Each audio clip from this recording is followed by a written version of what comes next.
Bonjour. Denis Brognard, donc le fameux est accusé de comportement déplacé à TF1. Et oui, lui aussi, décidément, on ne peut faire confiance à personne. Plusieurs anciennes collaboratrices de Denis Brognard à TF1, dont les journalistes de sport Charlotte Namura et Anne-Laure Bonnet, ont témoigné dans le magazine Voici de scènes de colère violente et d'humiliation de l'animateur. D'ailleurs, on verra encore un article de Charlotte Namura qui s'explique un peu plus en détail sur cette affaire. Une merde tout juste bonne à sourire. Denis Brognard se serait emporté en ces termes contre Charlotte Namura lors d'une coupure pub de l'émission Le Mag lors de la Coupe du Monde de football en juin 2018. Une scène à laquelle l'ex-journaliste de TF1 avait fait référence en 2021 dans le documentaire de Marie Portolano et Guillaume Priou. « Je ne suis pas une salope, je suis une journaliste », sans alors nommer l'animateur. Ce vendredi, son témoignage est plus direct dans le magazine Voici, qui publie une enquête sur des faits supposés de harcèlement de la part de Denis Brognard. C'est le prototype même de la personne faible avec les puissants et puissante avec les faibles. Plusieurs collaborations de l'animateur de Koh-Lanta témoignent de faits graves. En détaillant la scène de 2018, Charlotte Namura précise s'être sentie insultée et humiliée alors qu'elle hésitait pendant la coupure pub sur la question à poser aux téléspectateurs.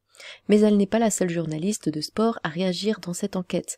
Humainement, c'est très difficile, assure Anne-Laure Bonnet, qui a partagé l'antenne avec Denis Brognard dans l'émission F1 à la Une en 2008.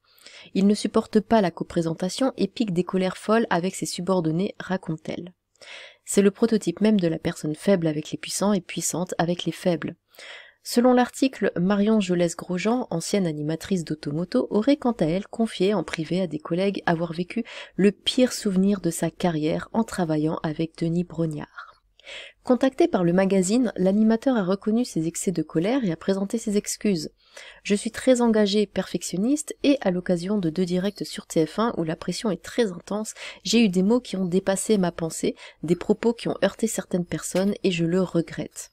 Rien ne justifie mon comportement qui faisait suite à certaines difficultés. Ces faits isolés ne rendent pas compte des relations privilégiées basées sur le respect et la bienveillance que j'entretiens avec les équipes techniques et rédactionnelles des programmes auxquels je participe depuis 30 ans. Je tiens à présenter mes excuses à celles et ceux que j'ai pu blesser. » Du coup, donc comme je le disais, suite à ça, c'est donc Charlotte Namura qui a répondu en fait à ces excuses qu'elle trouve du coup bancales. Accusé de colère folle et de propos humiliants, le présentateur de TF1, Denis Brognard, a présenté ses excuses aux personnes qu'il a pu blesser, insuffisant pour l'ancienne de Téléfoot Charlotte Namura, victime d'humiliation de la part de l'animateur et qui a réagi lundi à l'affaire sur Instagram. Dans une longue enquête publiée par Voici le 27 janvier dernier, plusieurs anciennes collaboratrices de Denis Brognard ont affirmé avoir vécu des expériences traumatisantes dans le cadre de leur travail avec lui. Face à ces révélations qu'il n'a pas niées, le célèbre animateur a présenté ses excuses. « Je suis très engagé, donc ça on vient de le lire. Charlotte Namura, qui travaillait avec lui sur Le Mag lors de la Coupe du Monde de football en 2018 et qui l'avait traité devant toutes les équipes de merde tout juste bonne à sourire, pendant une coupure pub n'a pas été satisfaite de ses excuses qu'elle estime bancales, comme elle l'a fait savoir dans un long message posté ce lundi 30 janvier sur Instagram. Tout d'abord, suis-je concernée? Je n'ai rien lu de nominatif, et si c'est le cas, chouette, a écrit la jeune femme, qui se souvient de Denis Brognard comme d'une personne incontrôlable, dont l'énergie animale pétrifie toute une pièce, toute une régie. L'ex-animateur de Téléfoot estime que ses excuses arrivent très tard. 4 ans et demi plus tard, par la presse, quand il a le pied qui glisse vers la pente du bad buzz, avec quelques formulations plus que bancales, déplore-t-elle. Revenant sur le traumatisme qu'elle a subi, l'ex-animatrice de Téléfoot explique qu'il a été suivi d'une importante prise de conscience. Cette période a été un point important de ma vie. Pour mon réveil, ma mission de vie, toi, Charlotte, tu acceptes ça? Toi, dont les parents ont toujours dit ne te laisse pas faire, ma fille? Et après ça, où sont les limites? Si elle assure aujourd'hui être en paix avec cet incident, elle souhaite alerter la nouvelle génération. Quelle que soit votre profession, ne vous laissez jamais humilier. Ce n'est pas normal, ça ne fait pas partie des aléas du métier. La société a été en masse habituée à ça pendant des générations, mais ça doit cesser, on n'accepte pas l'inacceptable. Elle dénonce la masculinité toxique du monde de la télé et demande pourquoi aucune mesure n'a été prise avant pour faire cesser ce type de dérapage. Combien d'animatrices en France ont quitté ce métier soudainement, ont eu envie d'échanger brusquement de carrière? Combien se taisent après avoir vécu l'enfer? Et que se passe-t-il quand elles parlent? Qui sont ceux qui protègent ces personnalités? Et pourquoi? Où sont les soutiens de nos confrères masculins? Est-ce une affaire de femmes? C'est à ce point chacun pour soi? S'interroge-t-elle. J'ai beaucoup de questions qui restent en suspens sur ce système qu'on ne cesse de dénoncer, mais qui semble avoir encore de beaux jours devant lui, gangréné par le « sois belle et tais-toi » malgré toute notre bonne volonté. Personne n'est 100% gentil ou 100% méchant, concède-t-elle. La vie est plus complexe et nuancée que ça, mais je sais reconnaître les frontières de l'irrespect, et si personne à présent n'a su lui dire « tu fais de la merde », alors ce jour a sonné, et c'est comme ça qu'on aide quelqu'un à devenir une meilleure personne et qu'on évite de nouveaux incidents qui ont déjà fait bien trop de dégâts. Et à lui, bon courage pour y faire face, enfin. Charlotte Namura estime que les dérapages de Denis Brognard qui ont suivi auraient pu être évités si quelqu'un l'avait convoqué à mon époque pour lui dire de se détendre et de suivre des soins thérapeutiques. Je souhaite à ces animateurs pervers narcissiques de se faire accompagner par des spécialistes pour leurs soucis émotionnels et psychologiques.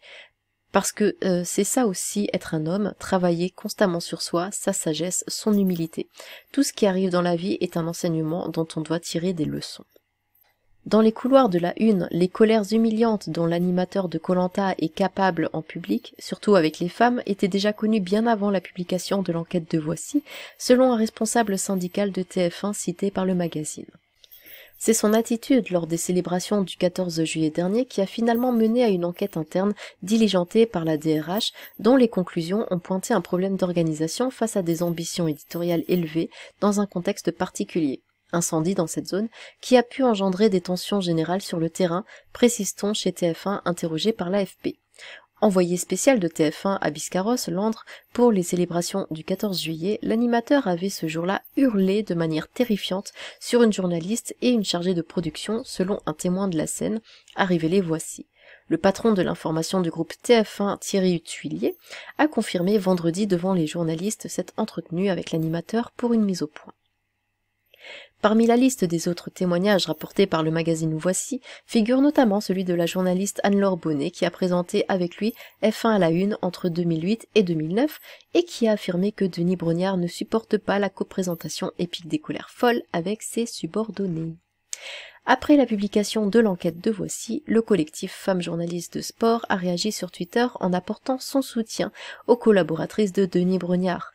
Les responsables des médias doivent impérativement prendre toutes les mesures afin que les violences au travail cessent, poursuit le collectif qui avait dénoncé en mars 2021 l'infériorisation des femmes dans les rédactions sportives dans une tribune signée par 150 journalistes et étudiantes en parallèle de la diffusion du documentaire de Marie Portolano. Je ne suis pas une salope, je suis une journaliste.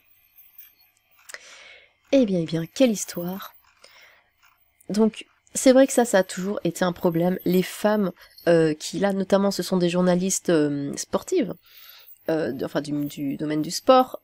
Les femmes dans les domaines d'hommes, entre guillemets, je sais que ça va pas plaire à certains, mais sont toujours rabaissées par les hommes. Déjà, bon, c'est vrai que les femmes, dans n'importe quel domaine, sont souvent rabaissées par les hommes, mais là, d'autant plus, et c'est vrai que, le monde de la télévision est un des pires, à ce niveau-là, j'ai l'impression. Les présentateurs se prennent vraiment pour, pas être plus haut que leur cul, faut le dire, et je sais pas, ils se prennent pour des stars ou que sais-je, et ils se croient vraiment tout permis parce qu'il y a de l'audience, parce que ils pensent qu'ils peuvent tout faire, tout dire et se comporter n'importe comment parce que oui, moi je fais tant et tant d'audience dans mon émission, donc tu la fermes de toute façon, tu n'es qu'une femme. Voilà, ils se disent qu'ils ont du pouvoir et qu'ils peuvent se comporter n'importe comment parce que la notoriété. Et finalement c'est bien que ça commence à changer parce que c'est vrai que le milieu de la télé c'est très connu pour ça, notamment. Les femmes n'ont pas vraiment leur place, elles en gagnent petit à petit, ce qui est bien. Après bon, évidemment on ne met pas une femme à la télé parce que c'est une femme, on la met à la télé parce qu'elle a du talent et parce qu'elle sait ce qu'elle fait et voilà tout. Ça y a pas de débat. Mais les présentateurs, eux, doivent comprendre qu'ils ne sont pas le centre du monde, que ce ne sont pas des dieux vivants, ce ne sont que des présentateurs télé. Eh bien, dites-moi ce que vous en pensez. Sur ce, tchou!